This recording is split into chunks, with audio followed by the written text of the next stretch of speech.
Welcome back to our video series about UX design. In this podcast, we dive deeply into the world of UX. Today, I have a guest with me, which is Nikoleta. So I will first introduce myself, and then we can introduce you. I'm Aybüke. I work at Atrexio as the UX lead. I've been in this field for 3 years, which is not a lot of time, but it's a lot for a designer. You get a lot of experience with working with different projects, which is what we do at Atrexio. We have a broad range of projects and a great team, which is design and development. Mm-hmm. So that's me, and now we have Nikoleta here, which is also a UX designer. So can you introduce yourself? Of course. Hi everyone, it's me Nikoleta. I'm based in Croatia at the moment, but I'm originally from Bulgaria. I'm a web developer with no code and UX UI designer as well. I fell in love with UX probably 2.5 years ago, and I started implement UX in everything related to design. But I build websites and applications, sometimes games as well, since like 5 years ago approximately. So I'm really into making things easier, faster, and in the most creative ways. So this is kind of my specialty. Nice. So today our topic is UX pitfalls. So I'm wondering, how did you start off your career? Was it easy? What were some things you struggled with? Well, for me, it was easy because it was so interesting. But in the long run, it was not that straightforward, I would say. I had ups and downs during the transition. I was working like a normal 9-to-5 job, of course in IT, but it was not even close to the creativity of UX and the complexity of it. I was just doing like assistance, pre-sales, and a little bit of web design for that company. And in the beginning, it was so much information that the first pitfall for me was the overwhelmed amount of information that I took at once. Mm-hmm. And as a self-taught, and also I took a course, but before taking the course, I was consuming so much online data that I was like, okay, I don't know what to do, where to start, how do I approach this? And one day I was just like, okay, now I sit down, I remove every distraction, like social media influencers and all the articles and everything that you see online, the YouTube videos, and I was like, okay, I'm gonna make a plan. Mm-hmm. I'm gonna have a mentor session with someone who is already in the field, and I'm going to go like in the UX. I will make a plan, and I will just go step by step and do what is necessary to get where I want to be. So this is the first time when I was like, okay, after that workshop that I had, to think about my own career as a UX or product project, I was like, now I have to be more strategic and think about what I want to do. And that's when it started to be much more easier, much more focused, and in general more fun. Yeah, I can understand that. For me, it was like there's a lot of theory about UX and UI in general, but doing projects is the main thing, I think, where you can improve yourself and really understand the purpose of what you're doing, because when you're reading, it says like, this is the fact and this is the reason for that, but when you're designing, you're also thinking about why it is like that and why you should put it there. So I think experience in projects, it's the main factor how you can learn about UX. Yeah, definitely. Also, what I can add to your comment is that sometimes the project is so diverse that it doesn't really fit the actual description of how to use something, and you're like, am I doing it right? Yeah. Am I implementing this in the right way? You definitely are. The theory is there for a good base, but you should adjust it and implement it as you see and as you go. Yeah. That's true. So what are the main resources that you used when you started and you can recommend to other designers? Okay. For example, I really went into Flux Academy. That was one of my sources for the Figma as a resource. Sarah Judy was the one that I really started to research and read about the case studies and how to like craft my portfolio in general. She also had a really interesting workshop on the topic how to market yourself on LinkedIn and in general, how to find a job, because I was like still not sure, do I want to do freelancing, should I start and apply for jobs. Also, what I really enjoyed watching and following was The Future or The Future. It's spelled with Chris Do. They have lots of information as well on how to become a better freelancer and business person in general. There are so many resources, but also the NNN group, like Nielsen Norman group, of course, that was one of the Bibles that I also went through their website. I read like few books as well. Don't Make Me Think. Yes, that's such a good book. Exactly. Now I'm reading 100 Things Every Designer Should Know About People. Yes, also very interesting.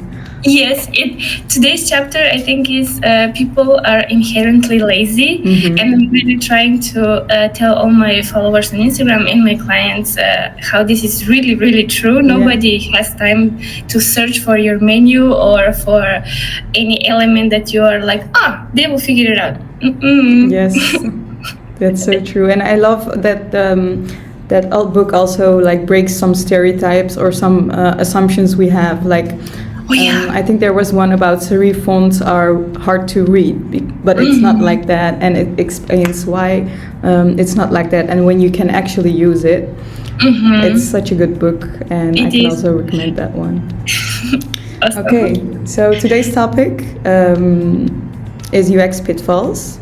Can you give us the first pitfall if you want? Okay, I can. First thing that comes in mind and that I usually do is any type of research. Whatever you do, startup or business owner, please make sure someone in your team or you yourself make some kind of research. Desk research is the most simplest one that you can do. Just open a bunch of tabs and do at least market research, competitors analysis. User research is very important in our field, and oftentimes because of deadlines is skipped. But I think without starting from there, everything else will not make sense. Because if you don't ask the source what they need and what is useful for them, how can you build something that will work and will be beneficial for them? Exactly. It's just like, make it make sense. Yes, I love that. Yes, so I can completely agree that research is such an important aspect of any UI or UX. And I can say the next one is overcomplicated navigation. So you actually gave a great example from the book. Like users can't search a lot, so it has to be basic. It has to be something they are used to. Of course. And because it's something they are used to, it's not confusing for the users, which will benefit them in a lot of ways. So yes, I can say that it's crucial to keep your navigation simple and intuitive, and also UX writing is very important here. Using terms that are familiar with the users is such an important factor. So yeah, I would say that's the next one. If you want, you can introduce the next one. And the next one that we can probably touch a bit and talk about is mobile optimization. For example, lots of people have websites and preview them on their desktops, and also some of them design them by themselves, like DIY, and they completely forget about the small screen that we all carry in our pocket every day, like probably 99% of the time, and how everything is looking on that small screen, how much design real estate they're using, is it intuitive, is it having enough space between the elements, how easy is to open the menu, can you find all the information?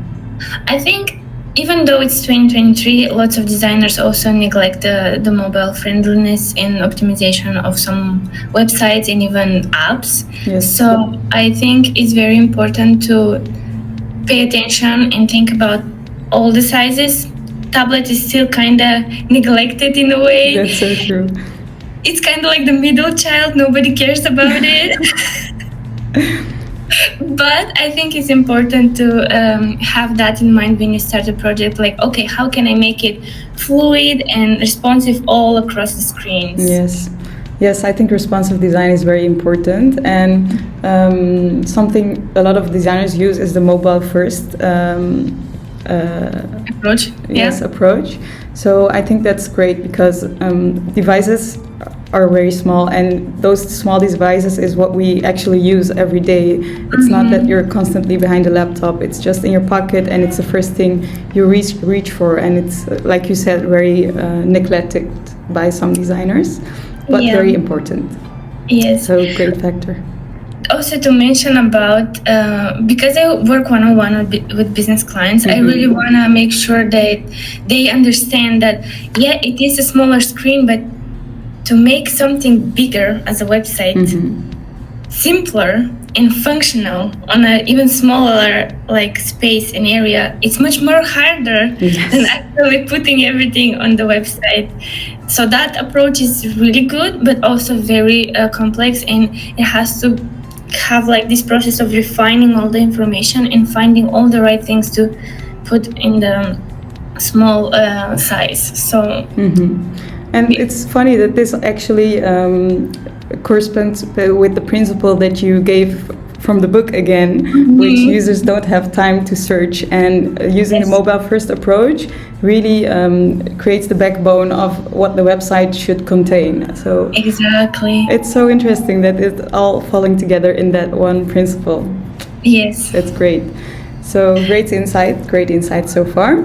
And I think number 4 is lack of accessibility. So this is something I really learned from school, to make a design that's actually high contrast, that's easier to use for people with bad eyesight, for example, and make designs that are actually readable by screen readers.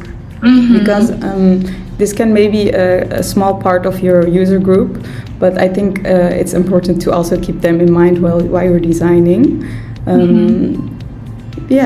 I think that's the next point. It's accessibility. Yes, accessibility. So what's your final point? On the accessibility part also. Of course, you can add something. I recently finished one course on accessibility. I thought I knew everything about it, but I was wrong.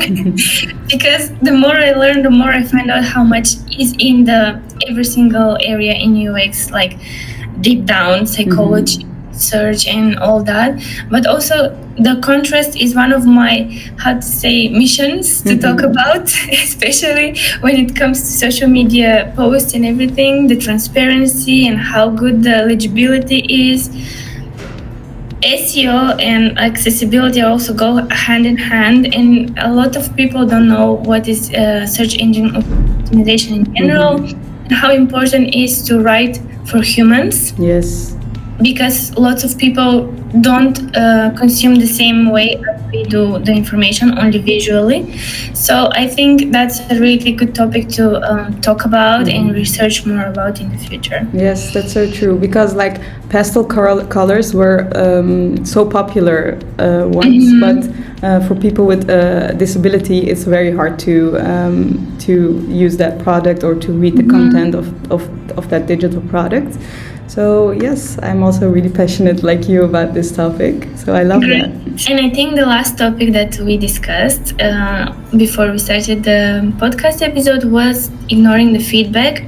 And here it can be like from all sides, ignoring the feedback from your stakeholders or business owners, ignoring the feedback from the users. After you launch a product, you have to listen to your users and see and hear what they say about what is difficult for them, what is working, what is not working. And of course, us as designers giving feedback on some kind of decisions, and also speaking up about design decisions or business decisions that make sense or don't make sense. So all that is very important during this process, and I think we should learn how to give and receive constructive feedback. If it's positive, of course, it's also useful, but constructive is much better than just saying, oh, I like this color, this is working perfectly.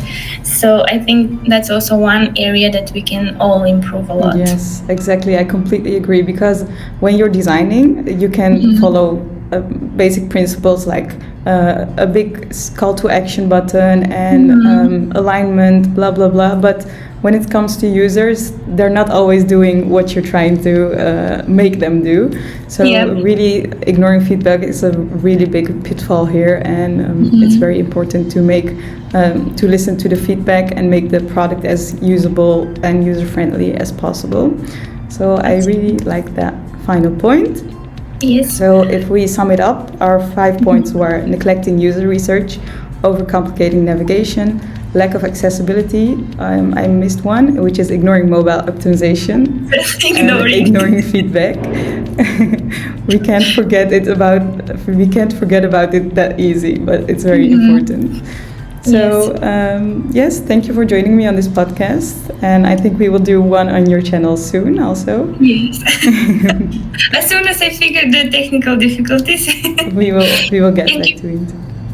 Yeah, thank you for having me. This topic was very interesting, and I hope we can make much more of those and on different subjects, and maybe dive deeper into more interesting topics that we already discussed. So thank you so much for having me.